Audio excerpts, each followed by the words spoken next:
Or Game Cotton. All right. Game Cat. Hopefully I'll remember Yeah. that. But with the draft coming up, of course, we are using heroesdraft.com. Lovely tool by the blokes over at Gosu Gamers. So big props to them. It's really come through its iterations, I'll tell you that.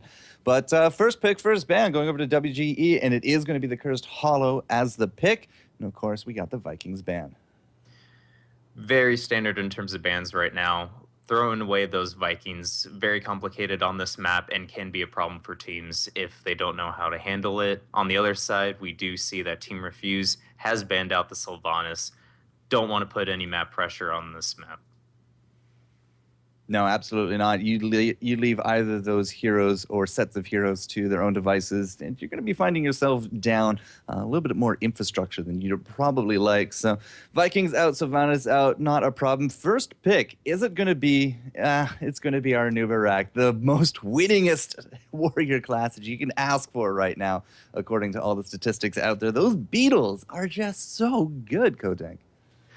Good initiate, good disengage, and good sustain through the beetles. And you have two ultimates that are practically on the same level. One for a more controlling team fight and other for a sustained team fight. You can't go wrong with the Nubarak as first pick. Now, some definitely companion classes to go with the Nubarak. I know that if you throw Tyrael into the mix, it's quite the front line. Double Burning Rage, double Blood for Blood, or plus whatever else you get for your team. And Team Refuse is not going to allow that combo to go right through. But they're also going to pick up an Illidan early on. So this would be where I would expect WGE to actually take away an Uther. I can see that coming out of them.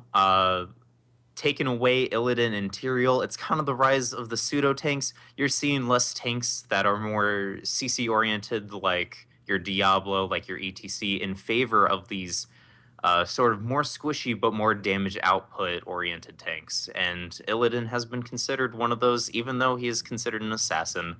He's just so dang unkillable. Yeah, it's self-sustain. We had a little bit of a convo about this earlier, but self-sustain is just so powerful going into some of these. But, I mean, Tyrael by himself as well. I mean, he's going to be able to shield out the Illidan. He's going to be able to shield out the rest of his team. He'll be able to dive in, as I said, Burning Rages and Blood for Bloods also just deal a ton of damage. Plus, of course, Judgment is going to set up very nicely, at least for Metamorphosis, plus whatever else they're going to put on the table. But WGE saying, all right, Kael'thas is still up. Let's take him. Some insane burst damage from our new Fire Mage. Definitely, and once he hits level 16, the damage will increase exponentially with his ability to cast Ignite and do the Chain Bomb. It's going to be unpleasant once WGE hits level 16. And they're thinking about this next set of heroes, this last one that they got to do for this run. I would really expect to see one of the supports come out here, but they're confident. They're confident. They will go double tank, but it will be with the Diablo. Now, Diablo, you said a little bit more of a rise of pseudo-tanks. I feel Diablo's more bruiser-ish rather than that solid tank that he was in the last meta. But still, Nubarak does feel kind of that same way. So they still have a pretty decent front line here. This is interesting. I haven't seen a lot of Diablo be played competitively, especially over in the NA. So this is new to me. I'm not sure how well this is going to fit in the comp. If this is the case, we might be seeing a Nubarak go more of a damage-oriented build. Obviously, the Beetles are good. We might see Locust out of him just for the increased sustain. But this is a front line that will keep Kael'thas fully protected. Now, a web wrap would go a long way to removing the healer. If you do take out one of those critical supports for an Illidan, he does have more of a penchant of falling on his face rather than getting work done. But we'll have to see what the next set of picks are going to be. Team Refuse now thinking about it. Now, there was no counter pick to the support, so it's free reign here for Illidan. How much do we want to support him? We used to see big numbers with the Uther, with Tyrande out there as well. Brightwing is on the rise, especially with her healing these days. The passive is just so ridiculously good for a lot of these prolonged team fights. But against a Kael'thas, that's a heck of a lot of burst. So I would definitely expect to see a bit more of a burst healer this round. Maybe Uther Brightwing. If we're gonna go double support, you'll have the That Brightwing would be terrifying. You'll have the Brightwing be able to push, have global presence on the map, and the Uther staying along with that Illidan until the Brightwing is needed for team fights. That Illidan at that point would be very hard to kill for WGE. Now, Team Refuse is actually ticking down their time pool. We're down to under 20 seconds collectively. I mean, granted, they're likely not to need it much for that last pick, but they're going to have to put somebody on the board soon, or they're going to suffer out those randoms. I'm hoping that they are still very much in control. And all right, there it is. But still, the time pool is ticking down. Brightwing is going to be the first pick here. You mentioned a little bit about push. Brightwing and promote this meta has been absolutely everywhere. I didn't even think about the promote. They could go a Tassadar here as well, pull out that double promote, and be able to apply even more map pressure against this WGE squad that right now doesn't have a lot of ability to push out a lane. Sure, Kel'Thas is good in terms of being able to split down one lane. However, there's still two other lanes that need to be taken care of.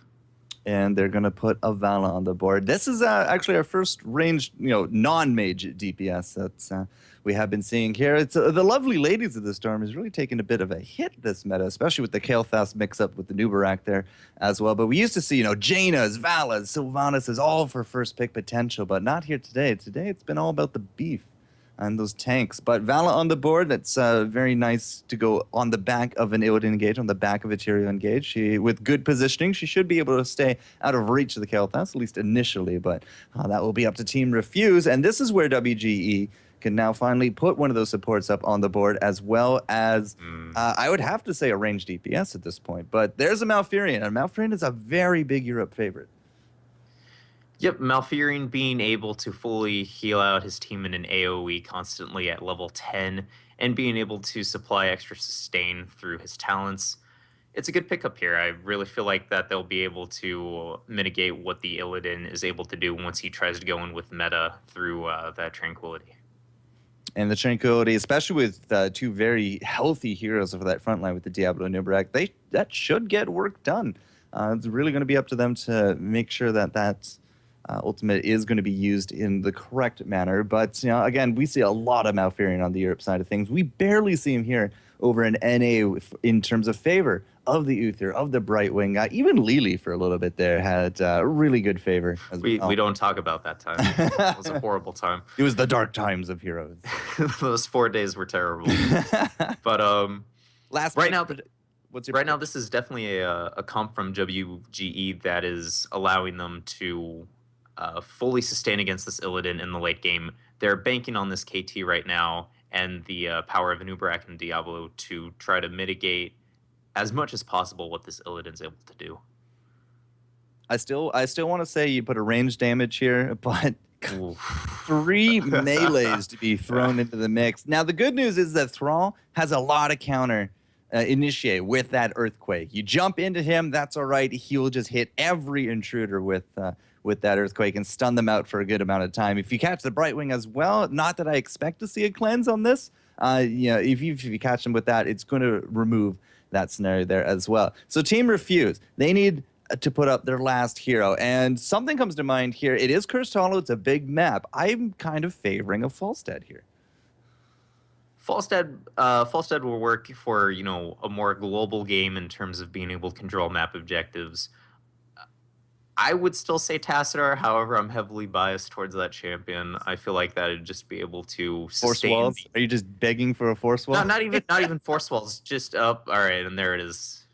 There's the Falstad pick. It's the crispy taco, man. You can't give up the crispy taco. Fully being able to get damage onto that KT, onto that Thrall from a nice safe distance after level 10.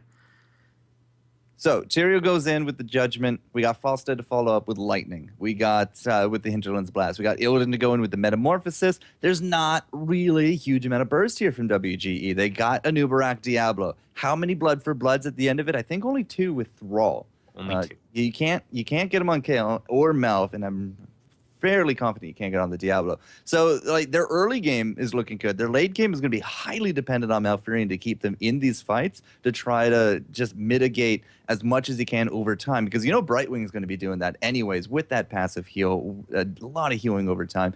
But there's so much more burst available to Team Refuse. I'm a little scared for WGE. This is a comp that if Refuse does not pull off properly, I do not feel like the Illidan will be able to fully, 1v5 the WGE lineup. However, if they are able to pick someone off important, like the Thrall, like the Malfurion, or the KT, the fight could be over before it even starts for WGE. So we'll have to look for that in the later stages of the game. Absolutely. All right, so that is going to be your draft. I'm just getting now into the lobby. If you'd like to join on me, Mr. Kotank, we will No get problem. this rolling. Kotank is with me for English coverage, and we are going to be doing the first game of the morning, the afternoon, the evening, no matter where you are out there. It is always a good time to play Heroes. That's totally not the right channel. There it is. All right, so 3 melee to go here for WGE. Not a lot of burst. Team Refuse, global map presence. 2 flying creatures with Brightwing the Falstad. Flight and Phase Shift are going to be playing huge roles here. How many promotes do we got? I count at least 1 with the Brightwing. I I think don't it's know only if they'll one. go for it, but Yeah. it is definitely a big opportunity. You push out a lane, you promote, you off to another team fight with the phase shift. It could really start putting the pressure on WGE because it is a big map and they don't really have the same level of mobility. So, I think the Team Refuse has a little bit of a better draft, but we're going to have to see how they play, of course. There have been talks that Thrall is considered a counter to Illidan, and so this entire lineup, almost from the get-go for WGE, has been centered towards hating on this Illidan. Refuse has responded properly with the Falstad and the Vala pick. Like I said, I feel like if Refuse is able to target out that Thrall, target out that Malfurion or that KT right away, if they're out of position, these fights should go heavily favored in terms of Team Refuse. However, if it's a more sustaining fight, then WGE should almost just be able to out-sustain them and win these fights in the longer if they go after 15, 20 seconds. Yeah, 20 seconds in a team fight it doesn't sound like much, but it's definitely an eternity when you're playing right through it. Even 5 seconds with any of these stuns, any of those web wraps, cleanses, devouring maws, anything out there. It really does add up. And then on that note, Anubarak, is this more of a Locust game? Or do you think that they're going to try to remove the Brightwing out of the equation and just try to bring down someone from Team Refuse very quickly? This might be a web wrap game. You could target the Brightwing, you could target the Illidan. If the Tyrael tries to go in right away and then they all try to focus in on that as well, you could probably take out the Tyrael as well. Annoying champion to deal with if you're on the side of WGE. There's a lot that they could do with the web wrap more so than they could with the Locust build. And there it is, ladies and gentlemen. We are going to be getting into this, and all of our questions will be answered as game number 1 of today's coverage in the round of 64. Wargame Cotton taking on Team Refuse.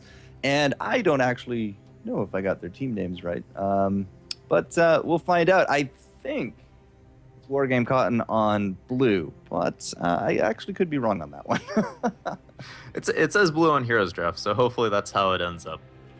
Well, that is what I styled them after. Of course, we'll find out immediately once we join into the game. But, Mr. Kotank, I don't really get to hang out too much with you on the casting, but it's definitely happy to have you here.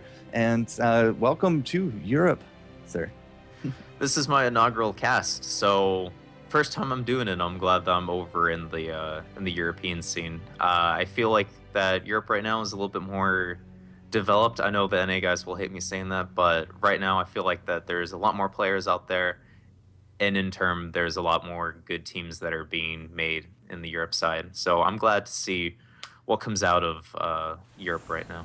Europe is definitely the place to be, it seems. But let's take a quick look here. Raptor is my link and guide, and he is on red. So I'm going to change around the team names very quickly as we get into this one. But it will be on the blue side of things. Team Refuse, and Team Red will be Wargame Cotton. An interesting name that they got. Wargame Cotton. I'm not entirely too sure if I'm even saying it right. Kotan, perhaps. But yeah, you never know when it comes to Europe sometimes. I really stumble over a lot of these team names. But as I said, on the left-hand side, it will be Team Refuse. Noizen going up to the top. Konus going to be joining him there. And the three men of Merlin, Arkham, and Hate for the bottom. And on the right-hand side, we have Rafter up top playing that Kel'Thas. Mushroom as the Diablo. We have Cebu on the Nubarak.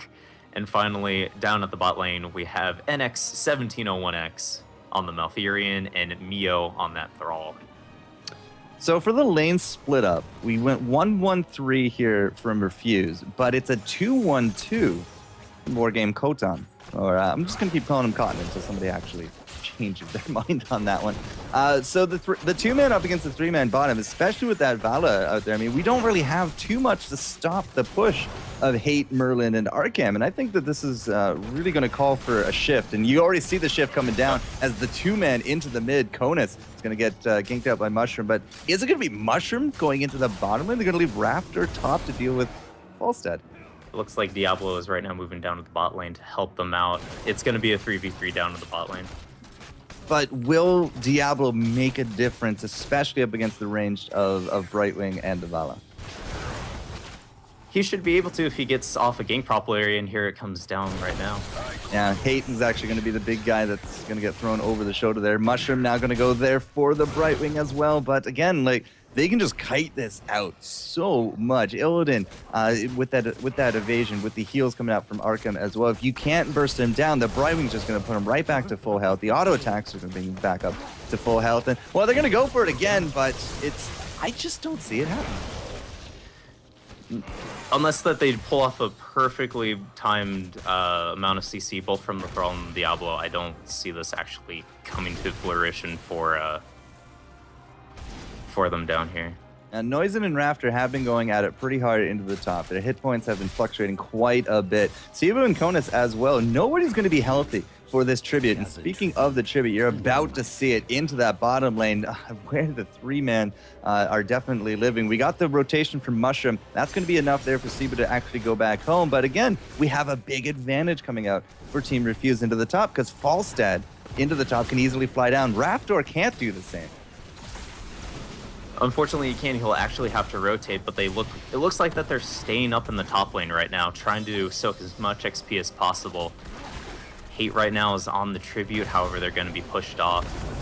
And is this going to go over to Mushroom and the WGEc? No, they're not going to let that happen. Hate will definitely not let that happen. Now, this is a big opportunity to kind of CC out the Hate and try to bring him down as quick as they can. Noizen flying back in. He did lose out that duel top, went home, flew down, and with that five-man collapse, it is going to be the kill, not only on the Nubarak, but the Diablo. Mayo to Cinco is actually going to drop there as well for the triple, and now NX is going to be on that retreat. So the five-man pressure coming in. There is so much more damage available to the team of Team Refuse, and you saw it right there, just able to chew right through not only two tanks but the Thrall as well, and Rafter was nowhere to be seen. Again, big advantages on big maps with that mobile hero chosen.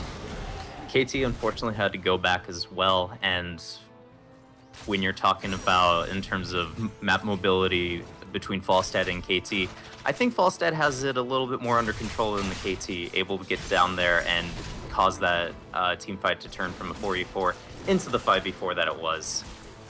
Yep, and that extra pressure was able to put the tribute into the Team Refuse pocket. Now, we did actually have a little bit of oh, actually, we didn't. All right, it's just Hate. I saw Hate going top lane. I was going to say, putting an Illidan against the Kale, probably not the best of moves, but he was actually just out jungling. Now he's going to be coming up, but he will find Mushroom there in that bush. It will not be quite the gank on top of the Diablo, but a little bit of damage maybe for Rafter instead. Now we do got the tribute into the top area. Mushroom and Rafter are here. Rafter did do some good work on these towers. He did take one for his team, but they are still trailing behind in experience just a little bit because of that previous set of fights. And here goes a little bit of engage in the mid.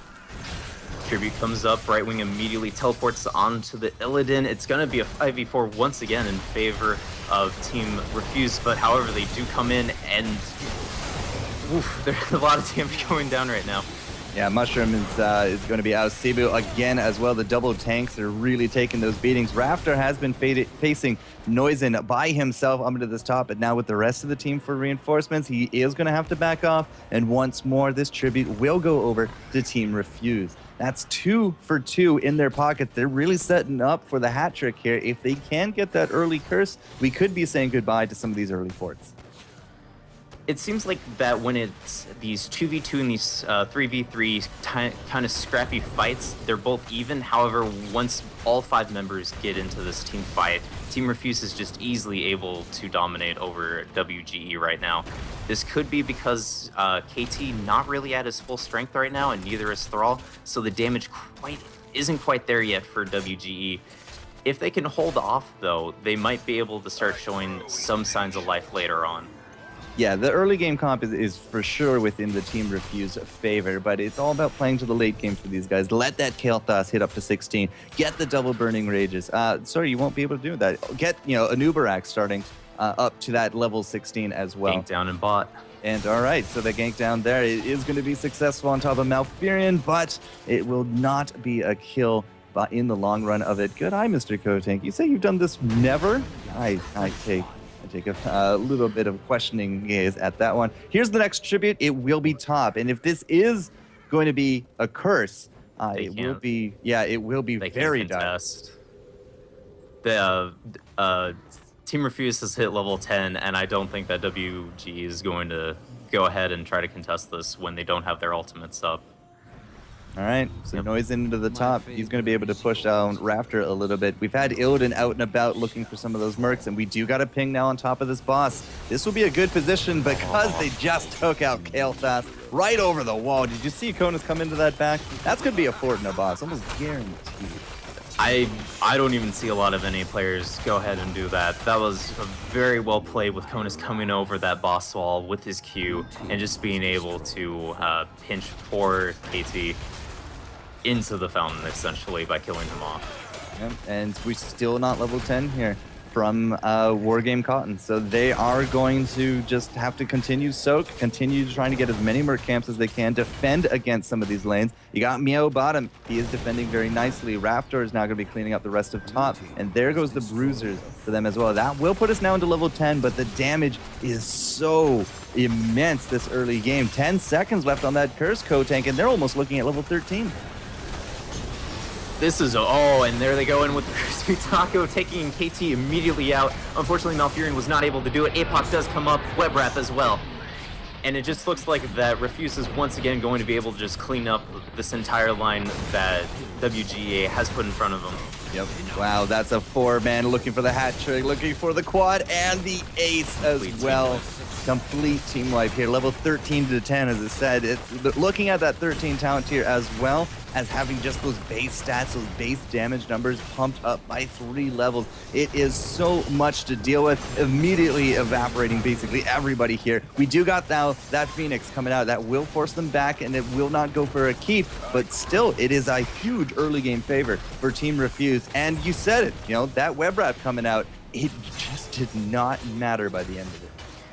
Like I was talking about earlier, in terms of just not enough damage coming out of Team Wargame Cotton, their top damage dealer right now is Thrall at about 8,000. There are 4 other champions on the line of Team Refuse that are doing more damage than him right now. Just an absolute domination in terms of the amount of hero damage that is going on in these fights.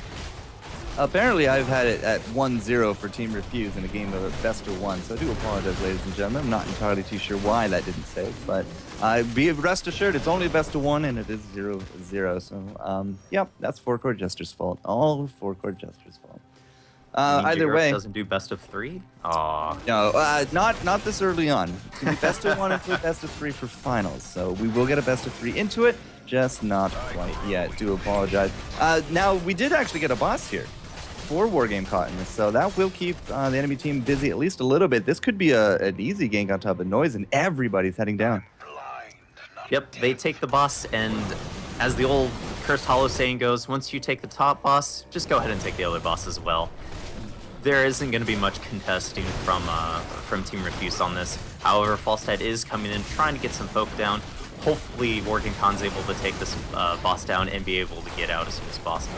The positioning is just not here from Team Refuse. Oh, So there you go, boss for boss, but they could actually go for the team wipe. Once again, an immense Hinterland's Blast come out, and the Apocalypse is just not going to be enough to interrupt it. Cebu going in there as well. You got the web wrap, but that's a very quick 3 kills here for the powerful, powerful team of Team Refuse. So they did lose out the bosses, but Wargame Cotton paid for it with 3 kills. I just looked at the 13 talents. There are 3 giant killers on the side of Team Refuse being able to take down that front line with auto attacks. Yep. That Auto is a attack lot of damage. It's not quite auto attack Falstead because he does have the power throw and boomerang. But at 7, you would always get boomerang anyways for a mage build. I fully suspect it would be overdrive at 16 for him. But yeah, three giant killers. This is what you do against double tanks in the thrall. You just chew right through them with all of those lovely auto attacks. 3 giant killers and 3 blood for bloods. This tank line doesn't stand a chance. Not at all. Not even with the Malfurion. Not at all. But it would criterize to go with that as well, and the overdrive. I mean, not only will you be taking more damage, but all the spells of Falstad, especially that Hinterland, is going to be 25% more powerful as well. So, yeah, this is definitely a very nice snowball game from Team Refuse, showing us that how they can win early with that mobility picks. I got them into 3, now 4 tributes, 4 for 4, and they have a 5th one spawning, and they're in prime position to pick it up. Up against this double tank line. We said this in draft, and there it goes. Another fantastic Hinterland's Blast right through the entire team. Out goes the Apocalypse, but it's not enough. Malfurion, Kalthas, Thrall, all down. Now it's going to be Cebu and Mushroom. We did get some return kills, and these are the first 2 kills of the game for Wargame, but it's not going to be enough. They do get aced once more, and this will be the 5th tribute. Now looking for a second back-to-back curse for Team Refuse. That was just about the best team fight that Wargame Con could have asked for. A good ultimate from the Thrall, a good APOC, web wrap on the Falstad. On the Falstad. Still got. That's serious that it's on the Falstad. It didn't stop out the Hinterlands, and look at that hero damage from Falstad as well. 27,000 in a 12-minute game. You can combine any 2 heroes from Wargame, and you still can't match that. It is absolutely phenomenal. These Hinterland Blasts have been so on point. They've been hitting 3 to 4 members of Wargame Cotton this entire game. Very well played so far from Noisen. Yeah, Noisem has really been impressing me with that play. And again, you know, we talked about this at draft. I really do think that the comp is much stronger here from Refuse, and bringing out not only triple giant killers, but triple blood for bloods against that early second tank lane. You know, the Diablo, you were taken a bit aback by it, but Mushroom has not really been able to play to a lot of the Diablo strengths, which is, you know, you put someone over the shoulder, you back them up into your team, but we used to see much more powerful comps with it. It doesn't really look like there's a ton of follow-up for this kind of engage. I mean, even with the Anubarak throwing out the web wraps, there hasn't been a ton.